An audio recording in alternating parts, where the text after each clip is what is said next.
We're Batman at 89.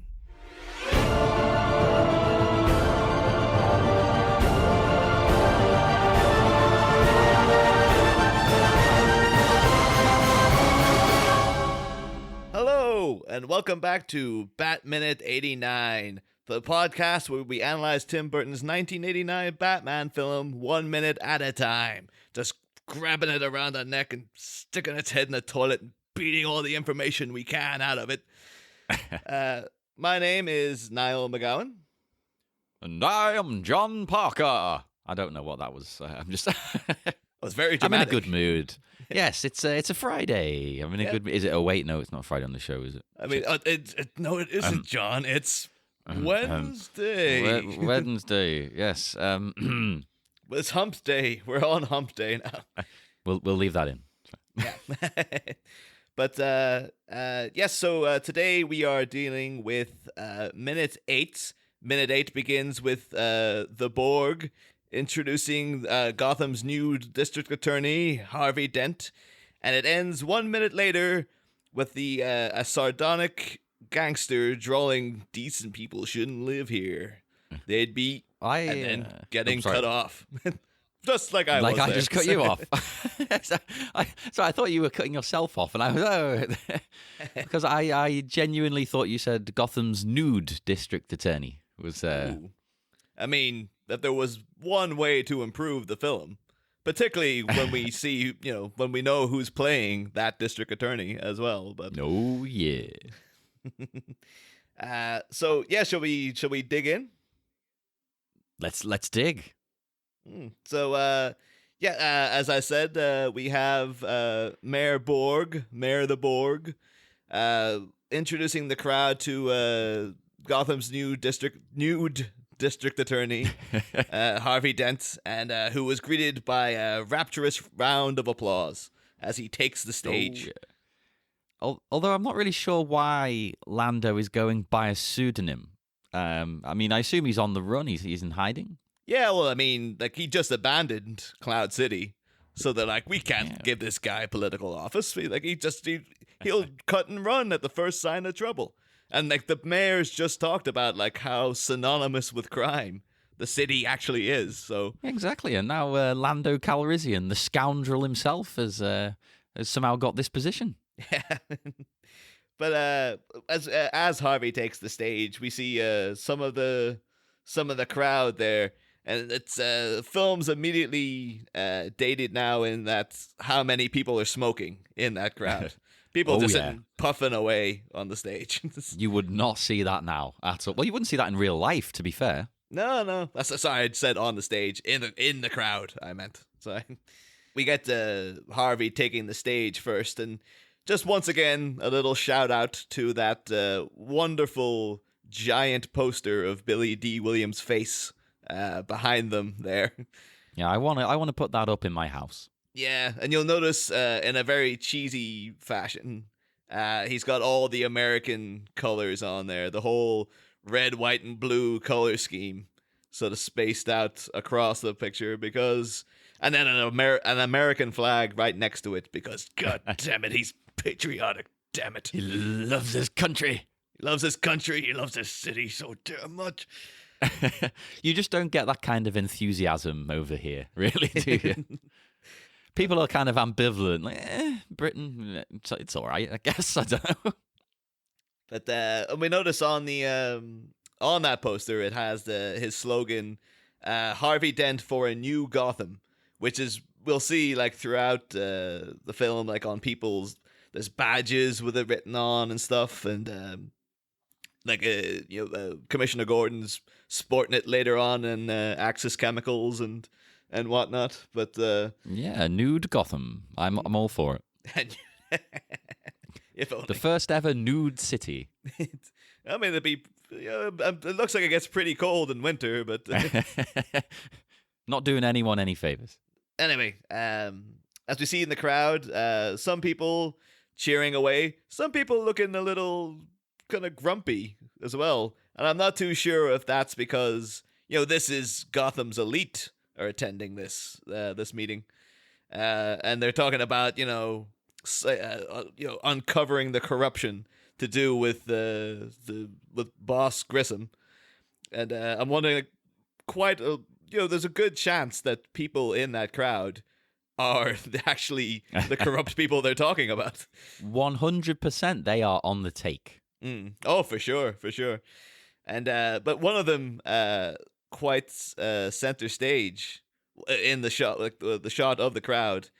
I'll just give a little shout out to Seinfeld fans, because it's not him, but there's a guy there who does look the spitting image of Wilhelm, George's superior in the Yankees and like the later seasons.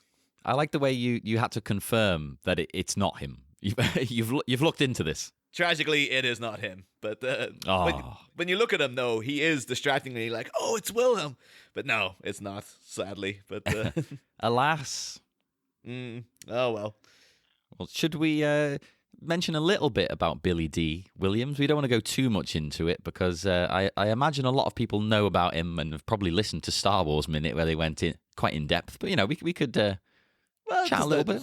Yeah, no, there's no harm in regrouping, and for some people might not have listened to Star Wars Minute.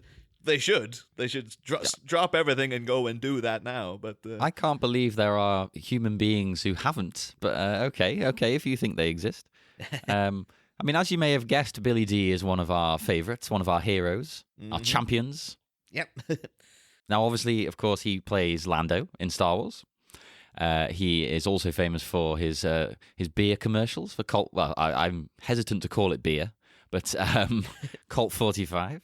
It is beer. Like, have you had any? Or well, it is sort of beer. So we don't get it in the UK. So I'm assuming it's beer, but it is, but you wouldn't choose to drink it, really. No. I don't think. Was it entirely down to the appeal of Billy D. Williams as the only reason Colt 45 survived? Well, I think I don't want to assume, but I think it is quite big with the African American community in some ways. So I don't know. I'm not entirely sure. We need Americans to call in or email in or shout across the rooftops, whatever. Like fling an empty can of Colt 45 across the pond and see if it hits us on the head. Well, when I was looking into trying to find anything I don't know about Billy D, which is hard because we love him so much, I found one thing. I can't remember if they mentioned it on Star Wars Minute or not. Sorry, guys. I can't remember every single thing. But something I found interesting was in 1961, Williams recorded a jazz record called "Let's Misbehave." Ooh. Which, I know, that's quite a title. That I need to hear this. And I know someone who's got a birthday coming up. Oh, don't spoil me. Yeah. Well, I'd like to hear him go back to music now. Like, because surely he'd have to reference like his nerdy following, even if he doesn't want to. It would have to come in there somewhere. Oh, he should do like a jazz cover of "Living in the Star Wars" or something. Oh my God, yes! Get a bit of lapty neck going as well, and then that, and like maybe a cover of "Bat Dance" or something, or Party Man, like a smooth jazz version of "Party Man." Party Man. Just be like sitting, clicking his fingers, like, yeah, what is name? Yeah. I'm not going to sing any more than I just did because you will all just never tune in again. I think we lost them the other day with the dead dog joke. But I think we probably lost them a long time ago, to be honest. But I'm trying to think of beyond Star Wars and this and Colt 45. The only other thing I've seen Billy D in that I thought was worth mentioning is did you ever see Nighthawks? It's like an action film he did with Stallone in like the late, I want to say probably very early 80s, but yeah, I think I've seen it, but a long time ago, and I was probably rather drunk Yeah. So- It's not bad though. It's not like it's not silly Stallone. It's kind of gritty 70s Stallone, where it's still kind of First Blood. You can take him Oh, yeah. seriously, and not like Rambo 3. What the hell is going on? Like, I'd like a bit more of that Stallone. Although I get the impression maybe that's why he's dropped out of the Expendables, is because Creed did well. mm, Expendables doesn't do great. I mean, it doesn't lose money, does it? I don't think. But he's probably seen a little niche there. Like, I can get back into being a serious actor, maybe. Oh, I mean, Arnie's. Well, he was trying anyway, but Yeah, Maggie, that was really good. I really enjoyed that film. yeah. But the only thing with Nighthawks is that, not to get into spoiler territory for it, but the most memorable part of it is that Stallone versus Rutger Hauer, and in the end he defeats him by dressing up as a woman. But it like Does he seduce him? not quite. Like, you'll have to see what happens. But it's the one kind of ridiculous moment, but it's played dead straight. And it's the 1 minute in this quite gritty New York set, the crime thriller, that's very like, what the hell? Like, Well, I know what I'm watching tonight. well, like, it does have Billy D. So that's the only other thing I need to pitch. Well, that's a big draw for me, anyway. But do you have anything else on Billy D? Any more knowledge you want to drop? No, well, I mean, we could mention how he kind of, in the future, got screwed over on this franchise. Maybe a little bit. Oh, yeah. Well, it's one of these things that, like, in trolling through the internet to get this story straight, it's like it's one of those ones that's become confused throughout the years so it's tough to get to the actual, the legitimate what happened here. But the kind of common perception that I'm aware of was that Billy D was he was signed on with the promise of playing Two-Face, and because spoiler, Harvey Dent becomes Two-Face later on. What? And that he would eventually get to play him in a sequel. And apparently there all these rumors saying that other versions of Batman Returns had Harvey Dent in the script. Some people are saying that one of the versions had him as the Max Shrek part that was played by Chris Walken, and at the end with the bit where the Catwoman kills Max Shrek with the electric generator, kissing him under that was supposed to be how he got scarred.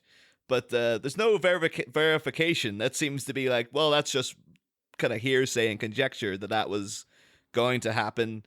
Daniel Waters, who wrote the script, then said, well, there was a scene of him flipping a coin, and Harvey Dent did appear, but it was more alluding to the third film. So it was going to come in the third. That makes sense, yeah. But then, of course, we know now in Batman Forever, he was played by Tommy Lee Jones. Interesting casting.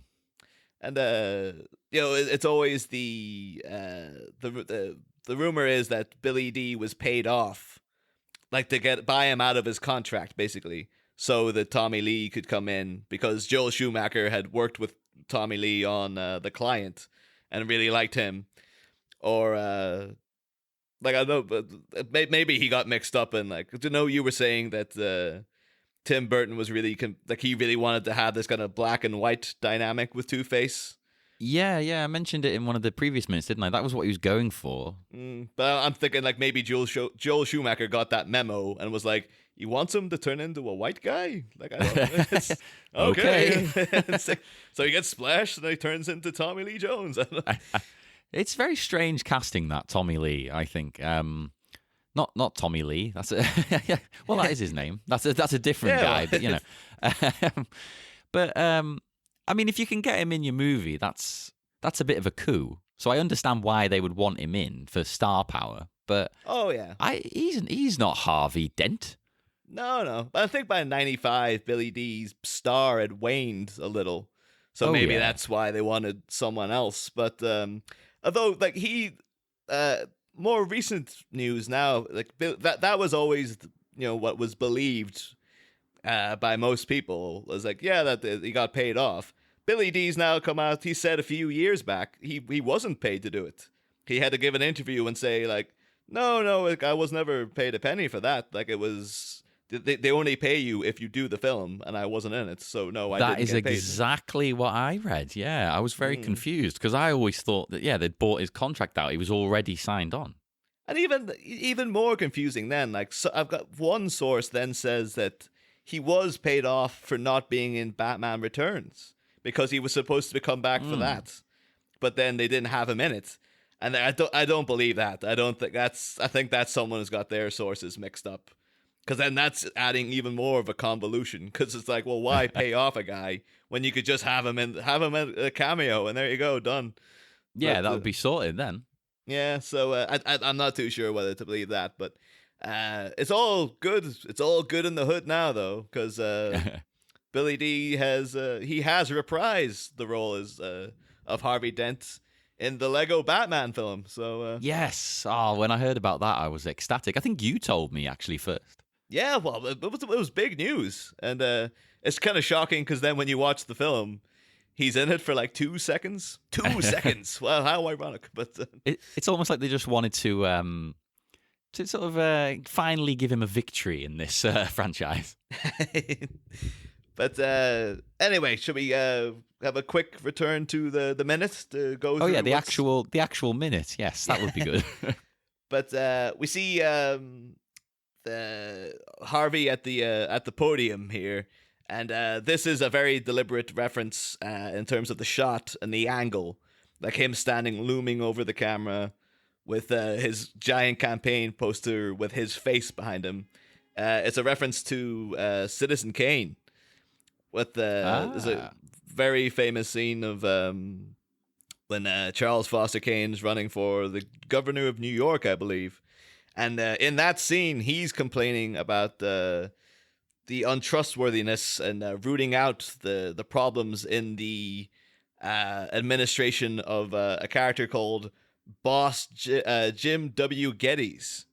So I'm thinking what we were saying yesterday about why did they call him Boss Grissom could be in reference to Boss Jim W. Geddes, I guess. Yeah, I think you're onto something. I learn something new every day on this show. But and then this Charles Foster Kane, I guess, the beyond just been like, political thing. Because, Citizen Kane is all about like a young idealistic guy who becomes, throughout his career becomes corrupted and becomes very abusive and isolated. And yeah, you can say there's parallels to what happens to Harvey Dent throughout his, that is a form of foreshadowing in a way. But yeah, I'd say they're definitely setting up that kind of a thing. Yeah, and he comes across very well in this speech he's doing as well, isn't he? He's very strong and tough, confident. Yeah, but some of what he's saying is a bit. It's a bit much. Like it's. Well, you've seen Gotham. Yeah, but it's some of it sounds like it's evoking imagery to me. Like, what's the line? We're going to knock down their doors and shed the light of the law on this nest of vipers. Oh, but, yeah, that's coming towards the end of the minute. I love that line. But it's just the idea of like we're going to knock. Like that sounds like the Nazis coming and crashing in. like I know he's just like, police raids, and he's been ruthless and like, no, we're going to tear everything down. But it just sounds like, whoa, that's extreme, dude. Like it's going to knock down. You don't need to knock down a door. It is going a bit police state, isn't it? If they're coming for you in the middle of the night. Maybe that was the intention, was to be like, maybe this Harvey Dent guy is a bit, maybe he's a bit much, maybe. Just a sad. And in his speech as well, he refers to Gordon, Commissioner Gordon, and we get a shot of him. As he talks about him, and geez, like, is this the best they could do with the character? He looks really dejected and miserable. It's like, that is a man who does not want to be at that event. The next time we see Gordon it's not the next time, but like the contrast with him there doing work stuff And then at Bruce Wayne's party later on, where he's having like the time of his life, it's like, oh, like I kind of feel for his pain. But at least as well, because it's obviously a big event, Action News is there. Put on a smile. I mean, he just looks like he wants to kill himself. Yeah.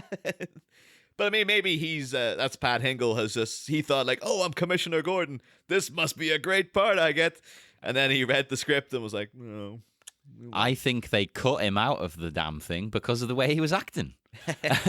Maybe that's the way he read the part. Like, well, Gotham's turned to crap. So obviously the commissioner's going to be all downbeat. He can't win. And noticeably, in that shot as well, we have two other seats. One is for a character called D.A. Allday, who apparently, I got confused as like, is this District Attorney Allday? Like D.A. Allday? And it's like, because he called that because he district attorneys all damn day. But apparently, look, surprisingly enough, D.A. Allday has a Batman wiki entry. Oh my god! To be honest, who doesn't with franchises like this? I was just surprised that they bothered. But yeah, you underestimate the internet.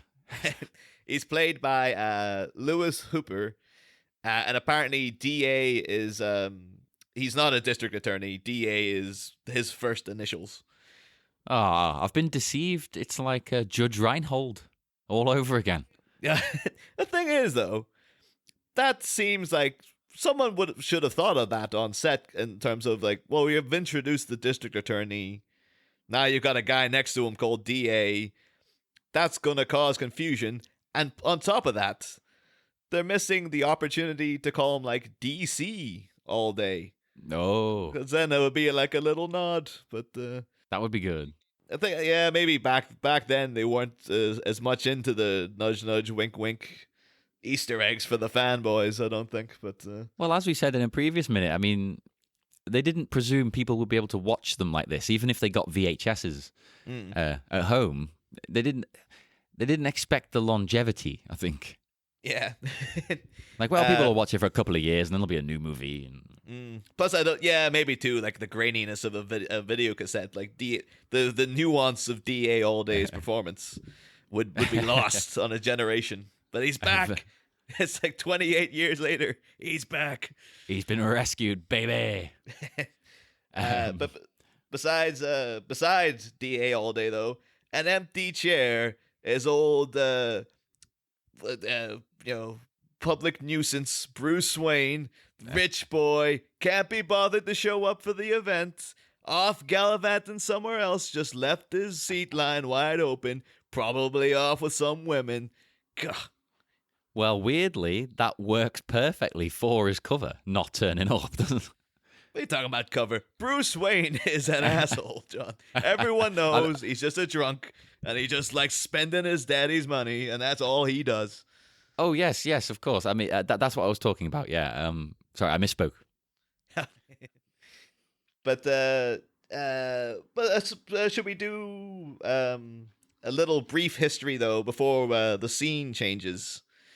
Or until we switch to a different thing. Just a brief history of Harvey Dent. It'll have to be brief because like his history in the comics is so expansive. We went through everything in one go. But I think I'm going to try, like, maybe every time he appears to throw in, like, a new little, like, oh, and blah, blah, blah. Like a new little tidbit about him from the comics. Drop a nugget or two. Yeah. But, Harvey Dent, created by Bob Kane and Bill Finger. I wonder who did most of the work there. You tell me. But introduced into Detective Comics 66 in August 1942. He was apparently based on a poster that Bob Kane saw for the Spencer Tracy version of Dr. Jekyll and Mr. Hyde. And if you look at that poster they're referring to, and then look at the actual design of Two-Face in that, Yeah. in that comic, you can see like, yeah, that's what they were going for. Oh, I need to look that up. I mean, I can picture it in my head already, but I've not seen early Harvey. Mm. But it's weird because like in that first comic, like he gets in his it's the classic backstory of because we've seen Harvey Dent's transformation done in a few different ways now, but the most consistent one is that he's splashed by acid in the face by Sal Maroni.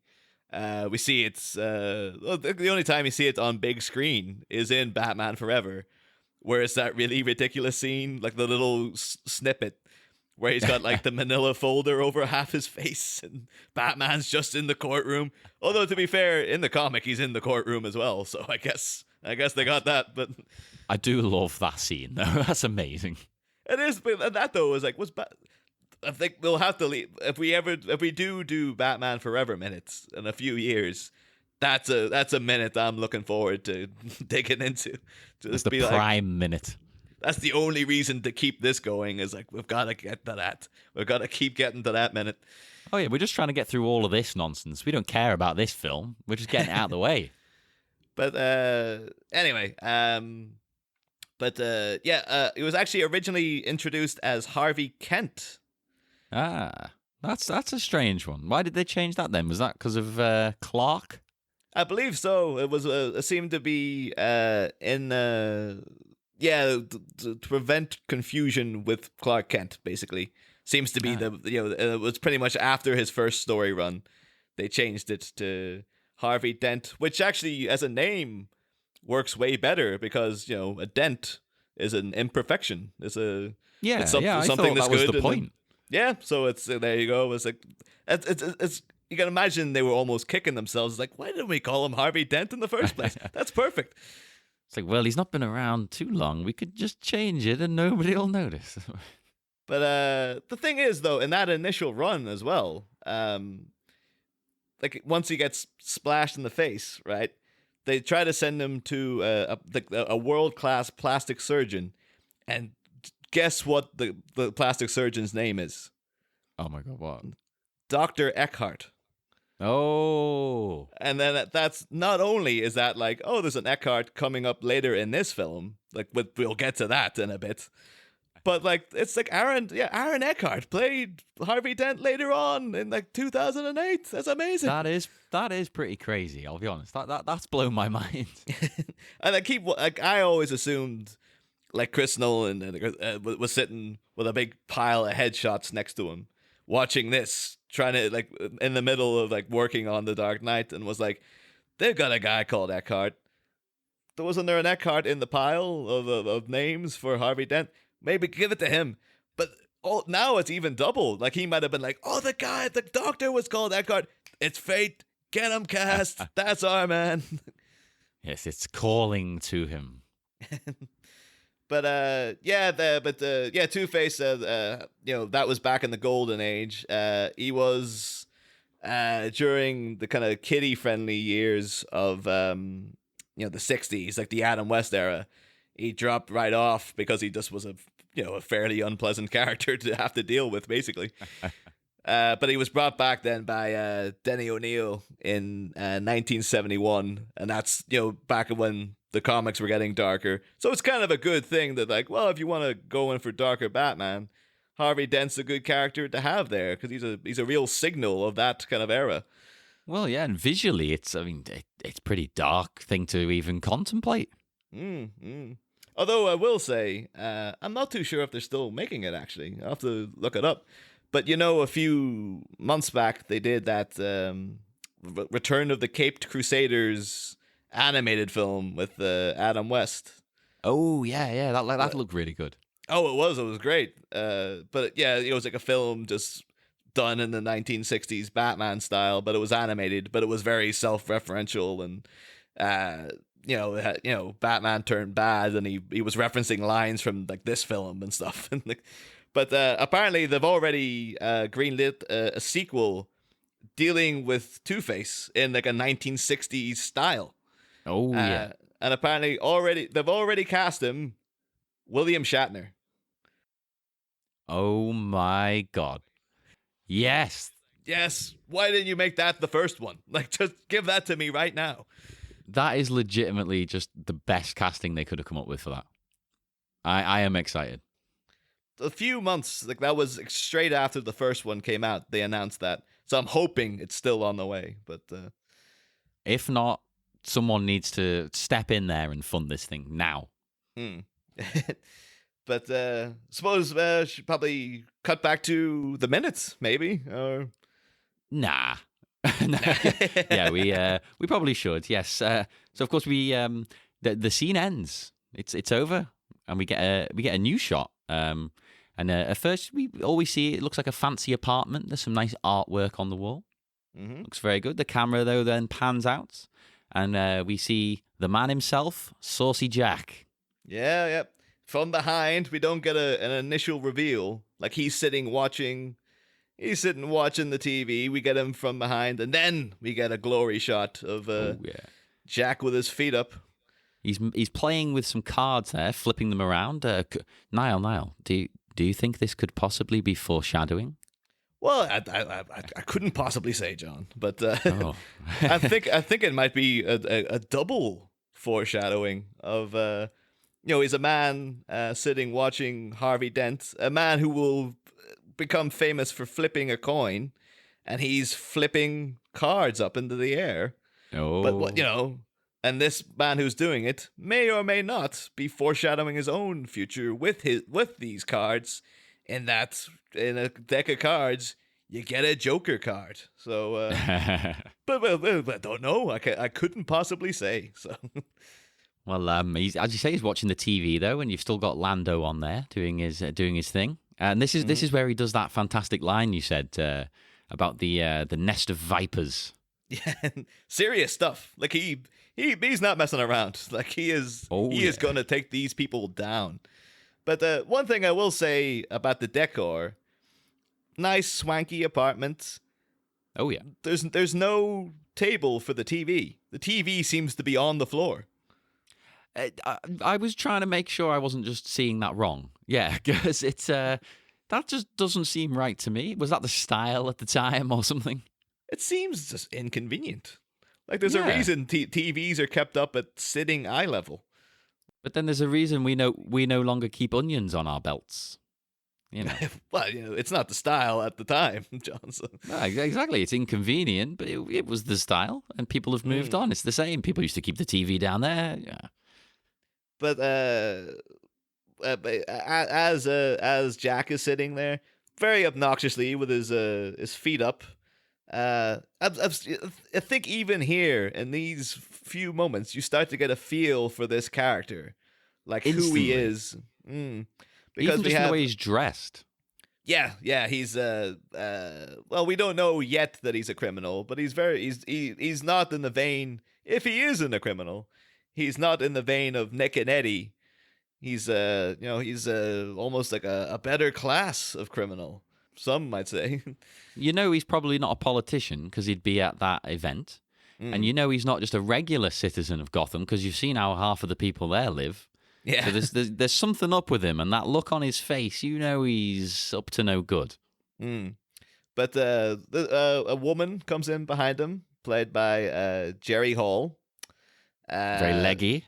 Yeah. And should just note as well, all those pictures you see up on the wall are pictures of Jerry Hall. So you know what? The first few times I watched, well, as a kid, I never noticed. But then the first few times I watched this as an adult, I also didn't notice. I had to, I think it was probably like I must have been in my 20s before I went, hang on a minute. I recognize that woman. And then, again, we'll get into this more tomorrow when we get to analyze their relationship a bit more in depth. But there's an early indication here of he's got his feet up on a copy of Vogue that has her face on it. And it seems to be like, this guy's not very considerate. Like, that's a magazine with her face on it, and he's just happy to put his feet up on it. Doesn't care. Doesn't care for it. He's being considerate. He's looking after the table. He doesn't want to dirty the table, which is very expensive.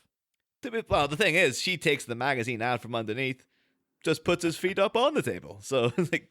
He doesn't want an argument, He's had a tough day. He just wants to relax with a beer. Well, actually, he's not a beer drinker. Look at him. He's with a what would he have? An old fashioned. But you've mentioned old fashions to me like at least once already this week. I think you've just got a craving yourself. I think that's what's happened. Oh, it is my favorite. Okay, then fine. What would he can have a Manhattan then? I don't know.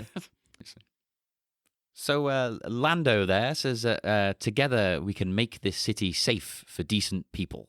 Oh, but then Jack's got a great response to that. This tells you a lot about his character again. I think you instantly know what he's like. He says that decent people shouldn't live here. They'd be happier someplace else. Now, that tells you a lot because he's obviously setting himself apart from the decent people. Oh, of course, yeah. And he's got a very sort of slightly smug smirk going on as he says it as well. You just want to smack his face. Do we get the whole line in the minute? I think I thought it cut off because like it cuts off into they'd be. I only pointed out because I think I mentioned it at the beginning of this episode. So. Oh no! I thought it cut off after. Well, I thought it sort of cut off during saying else. Oh. Maybe we're like a split second off on our files or something. But, well, we can either leave this bit in or we can cut it, depending. We'll see. I think it should be all right the way it is, as far as I can tell. Anyway. No, this bit, debating it. Oh, yeah. Right, fair enough. This can stay or go. We'll see. We'll deal with that later. But anyway, on a final note, we'll get to deal more with who this character, Jack Nicholson, is playing tomorrow. There may be like a slight allusion in those photographs of Jerry Hall, where like she has a white face but very pronounced red lips, and it's like foreshadowing again, perhaps. Would they do that? Really? No, I don't think they know how to put a film together. These people, I think they just oh, stick whatever picture up. It's fine. Don't worry about it. Just do whatever. This ain't no what flick. This ain't David Lynch. What are you talking about? And I suppose we won't... man, David Lynch's Batman. That would be something. Oh to see. My God. Well, I mean, we won't go into it today because we're the time, but we'll also at some point coming up go into Jack's rather fantastic deal to work on this movie. Oh yeah, because I'm still picking my jaw up from the floor of the deal that guy got on these. Not just this film. So he had a cut of the sequel. Oh, we'll get into it. We'll get into it tomorrow. Oh yeah, teaser to keep you coming back for more. We know what we're doing. We're professionals, apparently at something. Professional amateurs. Yes. Well, that's definitely all my notes anyway. Yep, that's me for this minute. So yes, make sure you come and talk to us online. We always like a bit of a chat. We are available everywhere that isn't Pinterest or Grindr. We're not you make me think. You've mentioned Pinterest twice. It's like I guess we should get. Like it's like a gaping hole now to me. It's like we need to get a Pinterest. We've got to put a pin in it. Right there you go. So Facebook is the obvious one. Everyone's there. Everyone in the world is forced to be there by law in this day and age, in this nightmarish dystopian future. We are there at BatMinute89, and the BatMinute89 Listener Society is our little secret group you can join for secret chat. And then Tumblr, Instagram, Twitter, all of them at BatMinute89. Easy to find. So, yes, send everything in, everything you can. I won't get bored. You'll keep me entertained at work instead of doing work. Fair enough. Yes. And, we tend to do a little shout-out to a podcast we've been listening to a little bit. So, what haven't we done? Let's do another one. Have we done Mogwai minutes? Because they're really picking up steam now. They're deep in. They're like full ankle deep into Gremlins at this point. Well, we've done them, but we can do it again. Have we done Spinal Tap Minute? I don't know. Go with that. Spinal Tap Minute. Shout out. Oh yeah, okay, yeah. Because I guess we mentioned Saucy Jack this minute. So yeah, Spinal Tap Minute. Yes. So come back again once again tomorrow, where we'll have minute 9 of the greatest movie ever made. Of course, it has to be. That's why we're doing this. Tim Burton's Batman. Yep. Minute or 9. More specifically, maybe the greatest film of 1989. And and that's if what's it up against? Ghostbusters 2. Yeah, all right. Yeah, I'll give it to this. Yeah, probably. Join us again next time. Will a district attorney's passionate promises inspire this lecherous Lothario to live his life in the lights of justice? Or will the only thing the narcissistic Napier reflects on be his own pristine pout? Find out next time. Same Bat Pod. Different Bat Minute.